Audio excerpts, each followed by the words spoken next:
آج 5 محرم شریف ہے اور حضرت بابا فرید الدین مسعود گنج شکر رحمۃ اللہ تعالیٰ علیہ کا آج عرس بھی ہے۔ ایک سوال یہ تھا کہ حضور ان کو گنج شکر کیوں کہتے ہیں، اور آپ کی اگر ان کے مزار شریف پر حاضری ہوئی ہو تو اس کا بھی کوئی واقعہ ہو تو وہ بھی سنا دیں۔ میں نے حاضری الحمدللہ دی ہے، پاک پتن شریف میں حاضری بھی دی ہے اور قریبی مسجد میں۔ اب مدنی قافلہ اپنا جو دعوت اسلامی کا، وہ 3 دن کا مدنی قافلہ جو کہتے ہیں یہ وہ بھی نہیں ہوتا تھا، ویسے ہی پنجاب ہم یہ سفر کرتے تھے قافلہ لے کر۔ پاک پتن شریف میں 1 یا 2 بار، ہو سکتا ہے 2 بار گیا ہوں گا۔ جب بھی جانا ہے تو وہاں تو حاضری تو ہونی ہے، حاضری دی ہے، میں نے مجھے یاد ہے الحمدللہ۔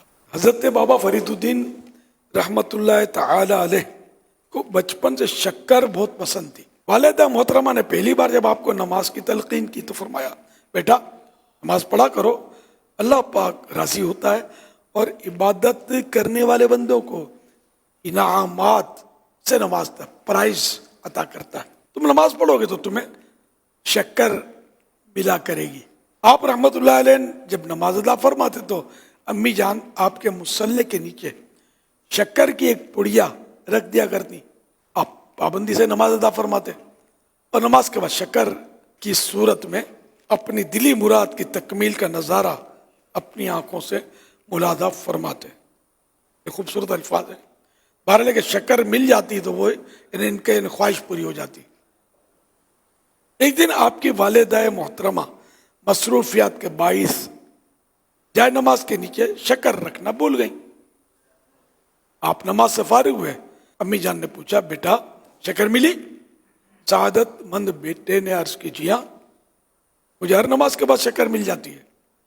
یہ سنتے ہی آپ جناب کی والدہ محترمہ اشک بار ہو گئی، آنکھوں میں آنسو آ گئے اور اس غیبی مدد پر دل میں اللہ پاک کا شکر ادا کرنے لگی۔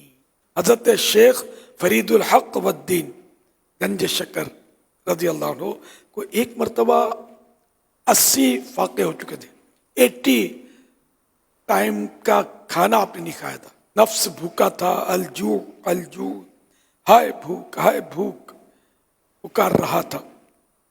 اس کے بہلانے کے لیے کچھ سنگریزے یعنی کنکر، کچھ مطلب اسٹون اٹھا کر منہ میں ڈالتے ہی شکر ہو گئے۔ جو کنکر منہ میں ڈالتے شکر ہو جاتا۔ اسی وجہ سے آپ رحمت اللہ علیہ گنج شکر مشہور ہوئے۔